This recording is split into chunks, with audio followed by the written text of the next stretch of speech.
Please stand by. Warning. The following video contains strong language which may be offensive to some viewers or inappropriate for children. The content within this video is intended for mature audiences only. The following is a non-profit, fan-based parenting. No, Larry, goddammit, you ain't supposed to be talking about them Japanese cartoons. You supposed to be talking about the goddamn SWA. You supposed to be telling them there might be boobies. I mean, I ain't mad about the boobies, but there might be boobies and some vagine, as them British people call it, and we might say some dirty words and shit. God damn it. I gotta know kids have goddamn kids home. Ah, shit. Please support the official release of The Walkers. God damn it. Last time on Sunday Night Savage. Launches himself. 450 splash. He connects. Goes through the pin. 1, 2, 3. Ace wins. My God, did you hear that? Is he dead? There is only one person that can be the most hated man in all of wrestling, and that man is RJ fucking Colbert.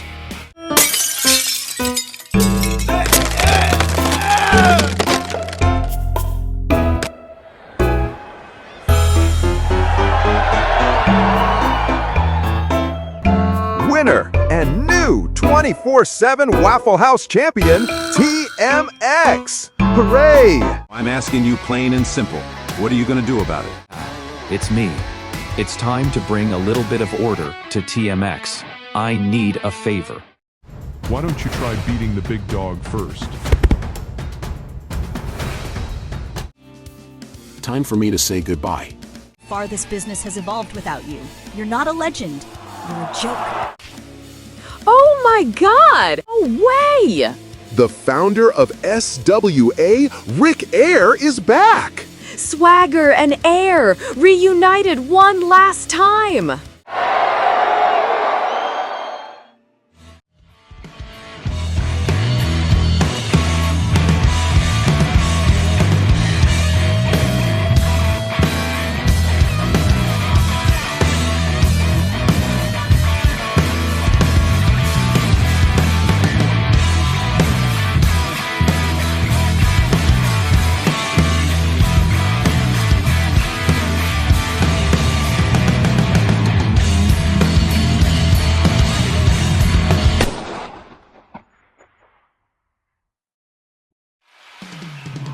Welcome, everyone, to... We are live tonight from Lexington, Kentucky, and this crowd is already electric.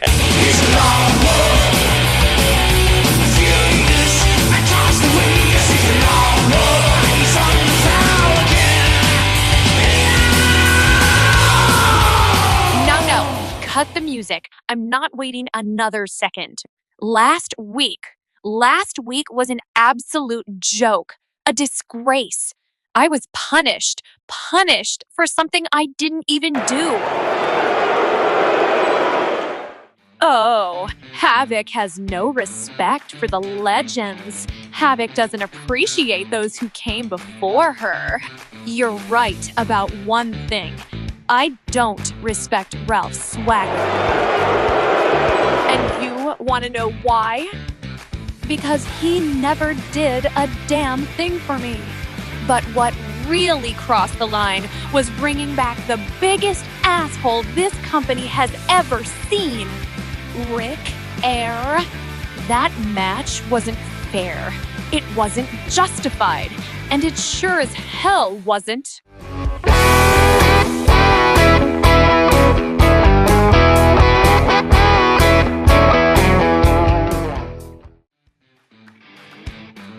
Oh, Havoc. You know what I love about you? The confidence, the fire, the passion. Too bad none of that fixes the real problem. Oh, here we go. No, you've talked enough. Now it's my turn. The only person you need to blame for every single failure is you. Let's get something straight. When you first walked into SWA, you sucked. Oh, and not just in the ring, in more ways than one.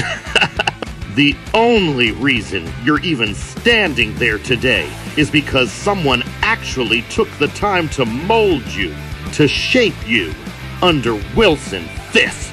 I said enough. You want to prove something, Havoc? You want to prove that championship wasn't just handed to you? And since your partner seems to love not showing up, tonight in the main event, you will go one-on-one with Rick Air inside a steel cage. Good luck. You're gonna need it. PurgeSingles.com. Find that special someone to cause a little chaos in the world.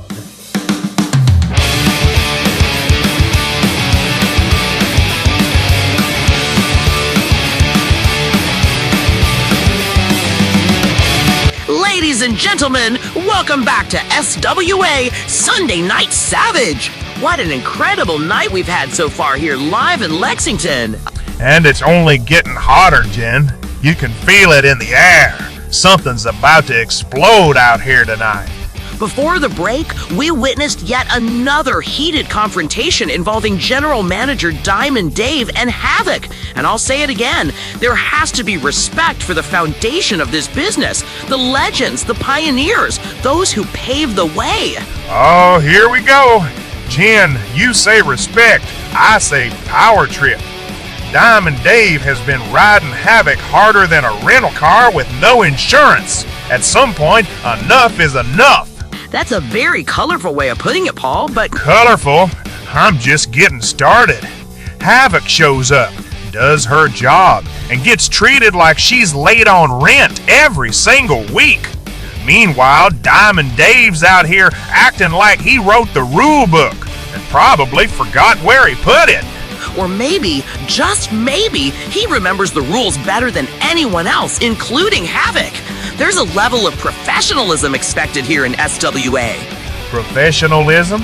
If that's what we're calling it now, I must have missed that memo. Well, let's shift gears for a moment. We are joined tonight by a very special guest. He is the reigning SWA Commonwealth Champion, Ace Alexander. The man, the myth, the ego. Welcome to the desk, champ. Careful, Paul.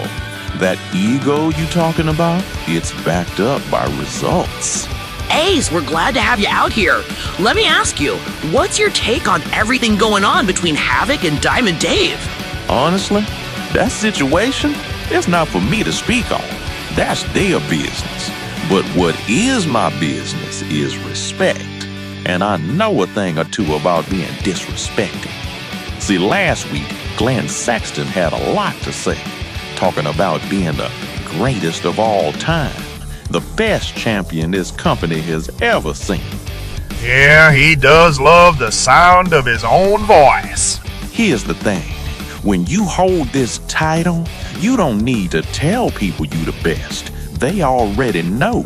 And for Glenn Sexton to even suggest he's on my level, that's not confidence, that's delusion.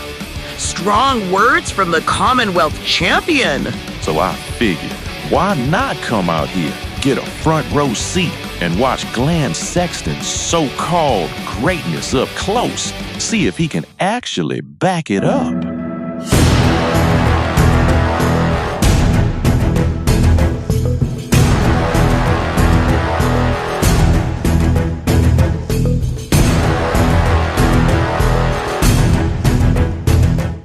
Speak of the devil, and there he is, Mr. Greatest of all time himself. Love him or hate him, Call, Glenn Sexton has the resume to back up a lot of what he says. Resume is impressive. Shame it's not current.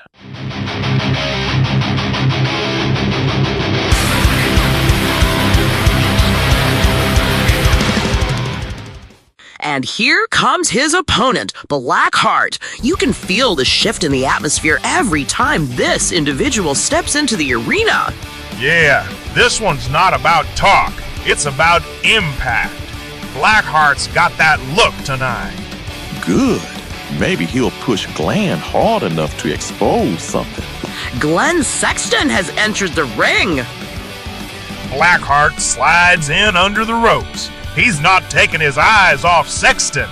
And here we go. Two very dangerous competitors, one ring, and a lot to prove. Buckle up, folks. This one's about to get real. Let's see what you've got, Glenn. And we are underway! Blackheart circles Glenn. Blackheart's pacing this. He wants control of the tempo. He's already outthinking Glenn. Blackheart has slapped Glenn in the face. Disrespect right out of the gate. And there's your answer. Clothesline. Cheap theatrics. Glenn grabs Blackheart, deadlift vertical suplex, holding him high before slamming him down. Incredible strength from Sexton. Glenn follows with a massive scoop slam and a crushing body avalanche in the corner. That's not just power, that's control. Okay, we get it. He lifts heavy things. That don't make him elite. Glenn charges again. Blackheart sidesteps and pulls him throat first into the ropes. Blackheart creating an opening. He rakes Glenn's eyes behind the referee's back. Veteran instincts. That's called intelligence. Blackheart slows things down. He's taunting, dancing. Oh, flashy springboard forearm. Uh-oh, Blackheart seems more focused on the crowd than the win. That's his game. Control the emotion. Control the pace. Blackheart attempts a DDT. Glenn blocks, lifts him midair, and drives him down with a spinebuster. What a counter by Sexton. He just stopped Blackheart's momentum cold. Still sloppy. Glenn Sexton is firmly back in control. Blackheart is desperate. He goes for a cheap, low kick. Glenn catches him. He's got him. Glenn hoists Blackheart up. This could be it. Glenn drills Blackheart into the mat with a devastating powerbomb. Good night, sweetheart. 1, 2, 3. Glenn Sexton with a commanding victory. That's how a powerhouse finishes a fight. Enjoy the applause. It's temporary. Wait, what is Glenn doing? Something's not right. Oh, come on. Ace Alexander just blindsided him. This is beyond a statement. This is an assault. Now who's the greatest of all time?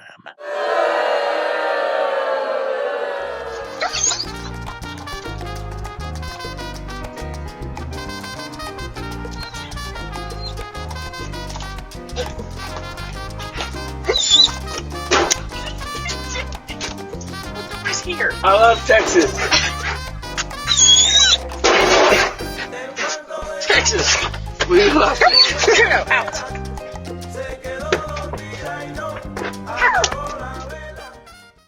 Journal entry, day 14, April 12th, 2026. Now let me tell y'all something, and I need you to listen real close, because this ain't no Sunday sermon meant to save your soul. This here is a confession soaked in diesel fumes, bad decisions, and a whole lot of pissed off purpose.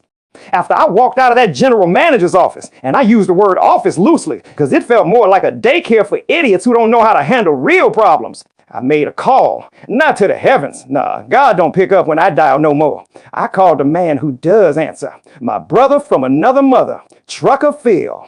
Now, Phil ain't the kind of man you put on a church flyer unless you trying to get struck by lightning. Mouth filthier than a truck stop bathroom at 3 a.m. And his metaphors, Lord have mercy, half of them sound like threats. The other half sound like crimes that ain't been discovered yet. But he's loyal, and right now, loyalty matters most than salvation. So I climbed into that 18-wheeler, and let me tell you something about the road. The road don't just take you places, it takes pieces of you. 18 hours staring at asphalt will make a man question everything. His purpose, his sanity, and whether that shadow in the rearview mirror is just a trick of the light or something following you that don't want to be found. Your thoughts get loud out there, too loud. They start whispering things like, maybe TMX ain't hiding, maybe he's hunting you instead. Phil just kept driving, chain smoking, laughing like a man who done already made peace with burning in hell. We chased ghosts for days. Stopped at some backwoods roadside circus. Carney show, they called it. Looked like the kind of place where dignity goes to die slow. I swear on everything unholy, I thought I found him. Bearded lady, sitting under a flickering light, looking real nervous. Now, I ain't proud of what happened next. I walked up, stared her dead in the eyes and said, "TMX, I know it's you under all that ugliness." She slapped the taste out of my mouth so hard I tasted next Tuesday. Turns out she was just a bearded lady. And I stood there in front of God, Phil, and about 6 judgmental carnies, looking like the biggest dumbass to ever wear boots. Phil laughed so hard he nearly had an aneurysm. Or maybe he already did. Hard to tell with him. We kept going. Rest stops, gas stations, busted down indie wrestling shows where the crowd smelled like regret and cheap beer. We looked inside cars. Yeah, I said it. Windows, trunks, whatever we could pry open. Scared the hell out of families. Kids crying, mama screaming, daddies reaching for things they didn't have the guts to use. Weeks of that. Charleston, Lexington, everywhere in between. And not a single damn trace of TMX. Not one. That's when it hit me. Why hide when you can stand right in the open and nobody questions it?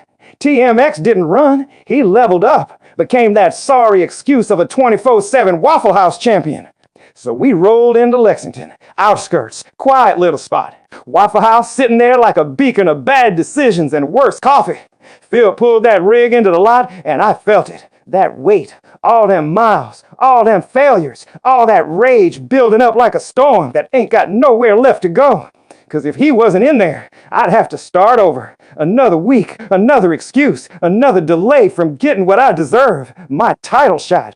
We step out of the truck, and that's when I see it. White cargo van, backed in, engine humming like it's breathing. Before I could even put the pieces together, crash, glass explodes from the front door, and out comes a body. TMX, laid out like roadkill, tossed from the jaws of some meaner. Then, quick as sin, a man comes out of nowhere, snatches him up like he weighed nothing. No face, no voice, just movement. Fast, purposeful, wrong. He throws TMX into that van like he was baggage, hops in, and they're gone. Tires screaming, van disappearing into the night like it never existed. And I just stood there, too slow, too late.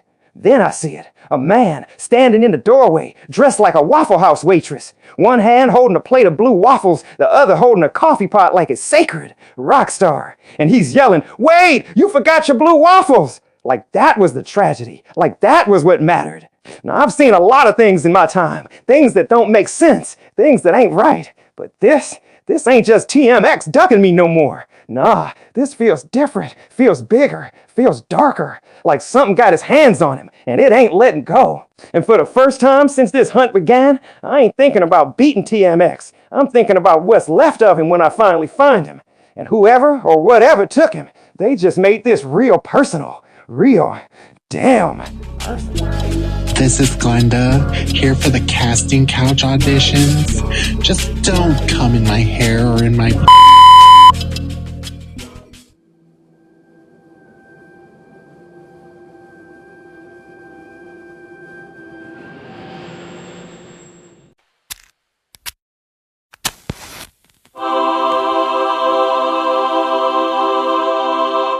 Welcome to the first Colbert Report in a long time.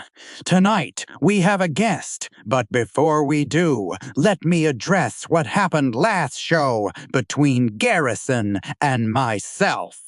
A false prophet, a man who stakes claim to names or accolades that have nothing to do with him. A man that believed he was untouchable. I showed everyone near and far that was not the case. I showed everyone how much of a coward and bitch Garrison was when I violently dismantled and victimized him to the point where he had to be hospitalized and finally proved once and for all who the real most hated man in wrestling is today, and that's R.J. Colbert. Shane has now taken his tiny balls and ran home, all because he couldn't handle what I had to offer. Speaking of running, my guest for tonight is running straight through the obstacles that have been placed in front of him and making a name for himself. Everyone, please put your hands together for Vacant Val. Don't you fear, Val? I, R.J. Colbert, the most hated man, is here. I bet this is a dream come true for you to be in my presence, isn't it? Well, I guess you can say. I bet being in the presence of me has been a lifelong achievement of yours. Well, just like video games, achievement reached. And as I've watched you here lately, I see potential in you. I see the determination in your eyes, and I wonder what's next for Vacant Val. Oh, is it okay to talk now? Yes, I've been doing nothing but rising here in this short time, and I see nothing but highs coming in my future. All I can do is thank my trainers and family for the rise in my progression, and also the man you were just berating, actually, in Shane Garrison. I got tips from him that helped me elevate myself in this venture in SWA. And you're right about one thing. Being in your presence does excite me, but not because I idolize you and have been keeping a scrapbook on you and your accomplishments, but because I want what you have. I want the attention. I want the spotlight. I want the Hall of Fame inductions. I want the titles. I want everything that you have. And setting a high goal for myself like those will only make me better. So what you're saying is your eyes are set on me because you want my spotlight? My inductions? My title? I invite you to my show, and you want everything I have. You disrespectful little shit. Who do you think you are? You're lucky I don't do to you what I did to that pissant. You think and put you through a windshield. You know what? I'm not gonna do that. I'm not gonna destroy you and put you out of commission like I did your idol, Garrison. I'm gonna do it in the ring. Next week, I'm gonna humiliate you. 1, 2, 3 in the middle of the ring and show you exactly why I'm the most hated man in all of wrestling. Why you shouldn't be thanking Garrison. In the end, the one you will be thanking is me for not ending your life and leaving your family to buy a tombstone that reads, "Here lies Vacant Val, the dumb son of a bitch that thought he could outshine and out-wrestle R.J. Colbert. Fuck around and find out. Now get the hell off my set!"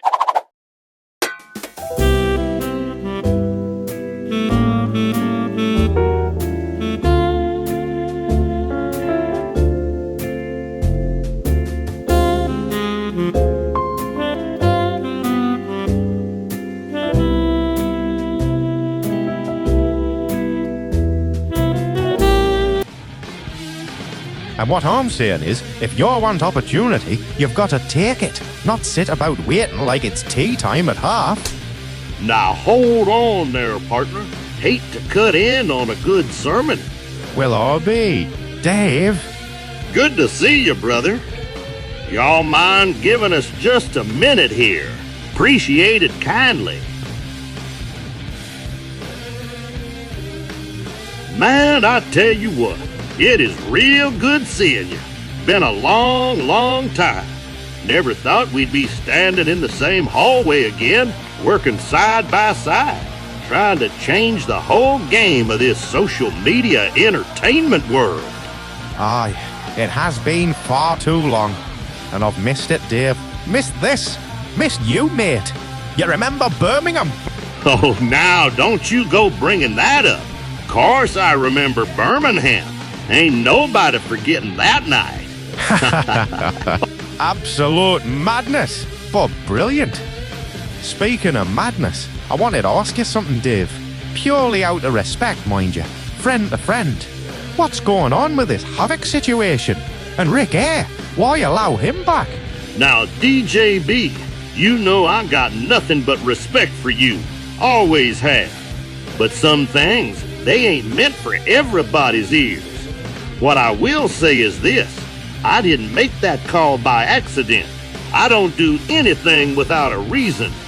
This right here, this is savage. And on savage, what I say, that's law. You should know to just trust me on this one. Fair enough. Wouldn't expect anything less from ye. Mr. Dave, sorry to interrupt, sir, but we need you. It's urgent. We'll finish this conversation another time. Maybe next time we make another trip to Birmingham, huh? Now that, I'd like to see.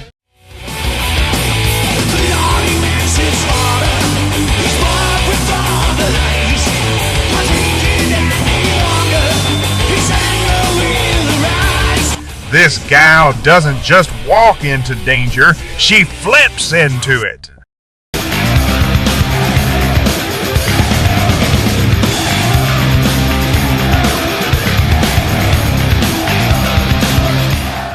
And here comes the founder.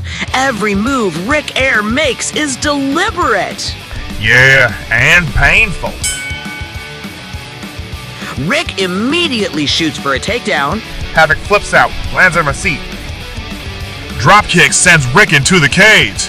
Right into the steel. And that's just the opening note.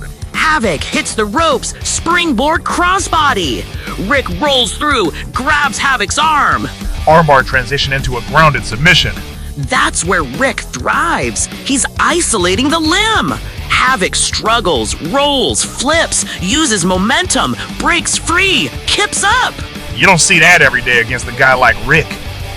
Momentum swings, Rick regains control, dragon screw leg whip, targets the knee, locks in a single leg Boston Crab. Rick is dissecting Havoc piece by piece. Havoc claws forward, reaches for the ropes, but there are no rope breaks. Nowhere to go, nowhere to hide. Havoc powers up twists. In Zuggery, Rick staggers. Havoc to the top rope. Moonsault. But Rick gets the knees up. Oh no! Rick capitalizes. Crossface locked in. Tap, tap. That's gotta be it. Havoc screams but refuses. She rolls, stacks. Rick 1, 2, kick out. Cage comes into play. Rick throws Havoc face first into the cage. This match is turning brutal.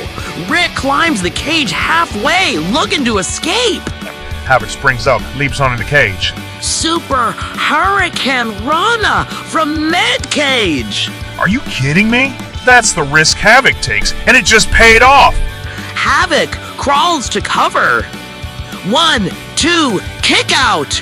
Rick transitions, ankle lock. Havoc is screaming, dragging herself. She flips, kicking Rick off into the cage. Rick rebounds. Havoc charges. Spinning heel kick. Both collapse.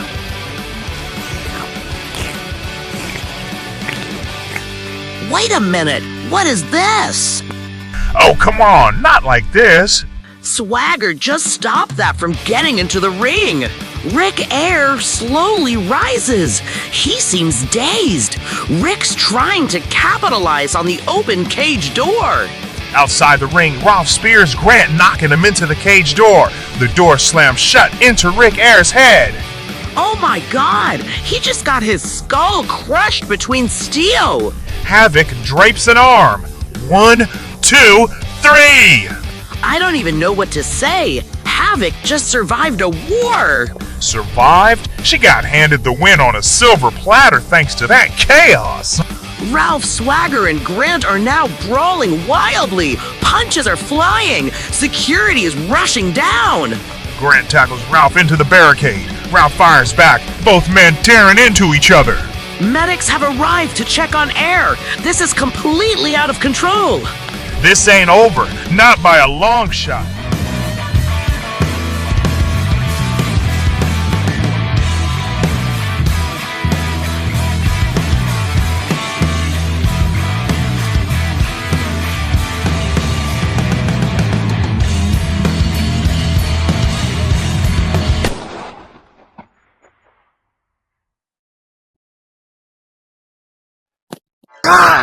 damn it!